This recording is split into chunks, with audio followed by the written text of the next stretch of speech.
candy corn. Movie starts on the day before Halloween at a diner where we see three people. Our main characters, I guess, talking about doing some evil ass shit later on. When he gets there, we'll rough him up, strip him down, and let him run down the midway in his shit-stained underwear like the freak show that he is. Some sort of twisted tradition? This year, it's gonna be bigger and better. Yeah, I don't know what's going on here. Aren't you a little old to be fucking with that kid? Then cue the creepy intro that really sets the tone for the film.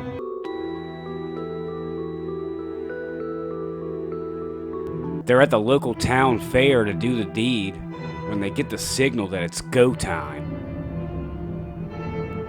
Let's go. Turns out, they're just in time for Dr. Death's Sideshow Spook House Spectacular. Dr. Death's Sideshow Spook House Spectacular. So they end up cornering this guy who's obviously not playing with a full deck. Apparently they've done this fucked up shit before, and Jacob's not having that shit this time and fights back. Well, it looks like the freak grew some balls this year. But you could say that doesn't go in his favor very much.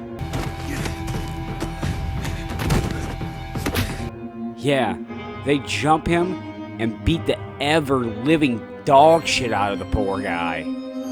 Literally killing him. Damn, what fuckers.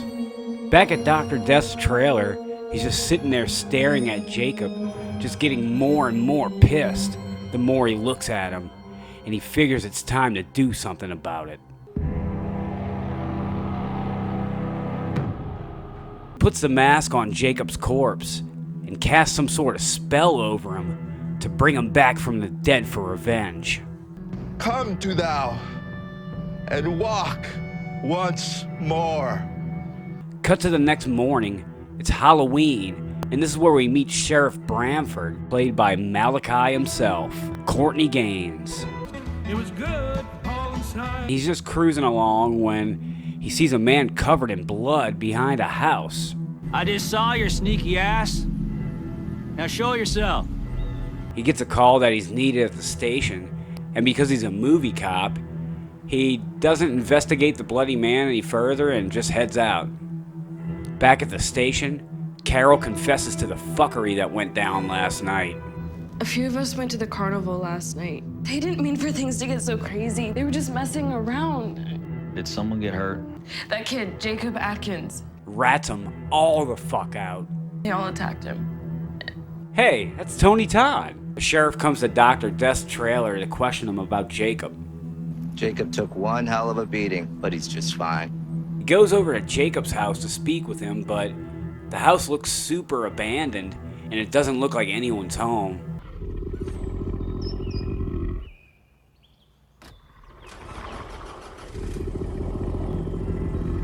Carol's boyfriend unexpectedly shows up with a jump scare, Billy Loomis style. He informs her that Jacob, although banged the fuck up, is still totally alive. So I guess they're off the hook, right? You're so goddamn cute when you're scared. She meets up with Mike, you know, this movie's asshole, and he low-key threatens the fuck out of her for squealing to the cops. Keep your fucking mouth shut from now on. One of the creepy, gross accomplices, the disgusting older dude, is having a shit, and some twisted fantasy in said shitter. And when he goes to leave, he sees a candy bucket in the sink, and goes to check it out when this happens. Fuck! I didn't even know those guys. They needed a ride.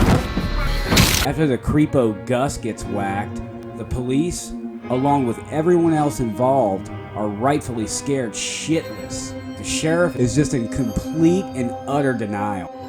This is where the characters have their horror movie revenge plot realization. People are saying he had candy corn shoved down his throat. What? Like Jacob killed Gus and he's coming for all of us? Yep, he's coming for you, motherfuckers. Starting with Beanie Boy here.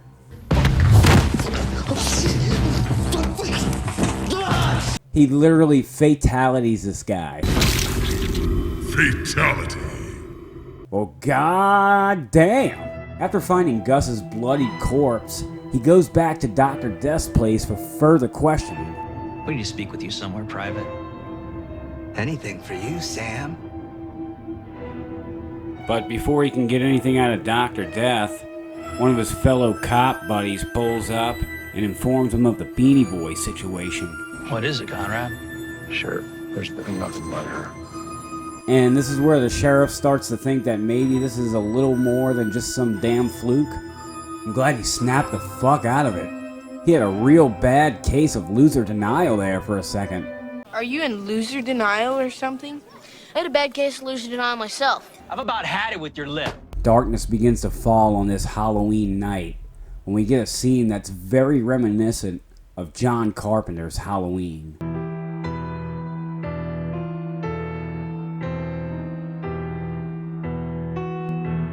Not to mention, PJ Souls plays Marcy. Well, did you get my beer? Now that's pretty badass. The sheriff and his deputy go to Jacob's house, and they ain't fucking around this time, and bust a damn door down.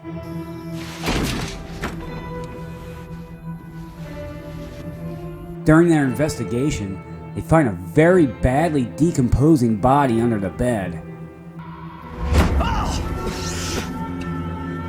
Now that's pretty fucking dark. Back at the trailer park, Bishop and the freaks are talking and they want some fucking answers. I said, tell them. Tell them the truth. About you. About Jacob.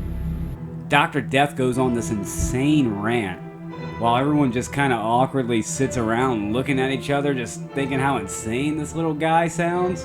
What I've done the last few hours isn't wrong, and it's not to be thought of as shameful. What a fucking whack job, huh? Steve then gets murdered somewhere off screen, which is kind of odd at this point, seeing as they made sure we saw all the other death scenes. The fuck? And then not even 30 seconds later, Carol gets murdered too. But this time we see it, and I guess you can say that Jacob got her tongue? Fatality. I gotta say, the fact that they killed off the person who seemed to be the main character is pretty badass, considering we don't really see that much in horror movies. This movie said, fuck that, hold my beer, and had the straight up balls to kill off the main character. After the party's over, Jacob is pooped and lays down to die a little bit. The sheriff finally arrives at the movie theater and steps in a little Carol.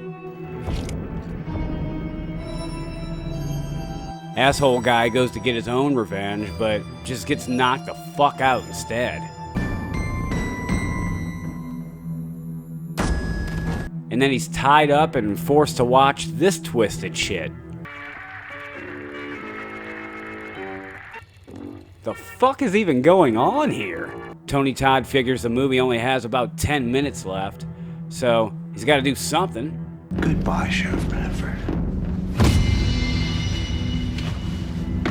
The doc harvests some blood to give to Jacob to make him strong again.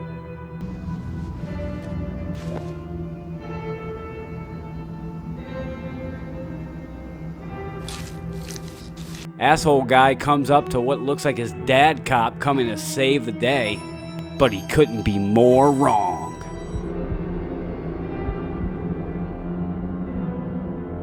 Another fatality on asshole guy. Fatality. He then basically tortures him until he dies. Yeah, that was fucking dark.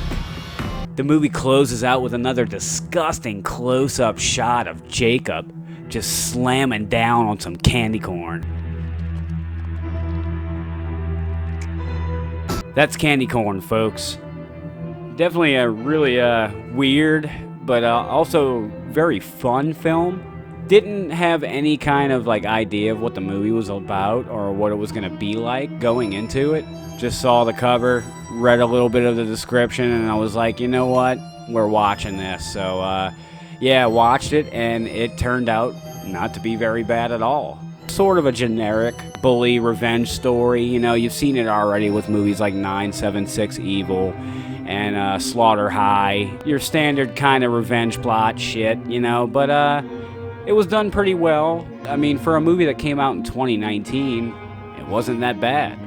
So I guess all I can really say is go check it out, folks. Candy Corn. It's truly a freakishly good time. All right, calm down, calm down. It was just... This is Scott86, and I'll see you guys on the next episode of Monster Mash.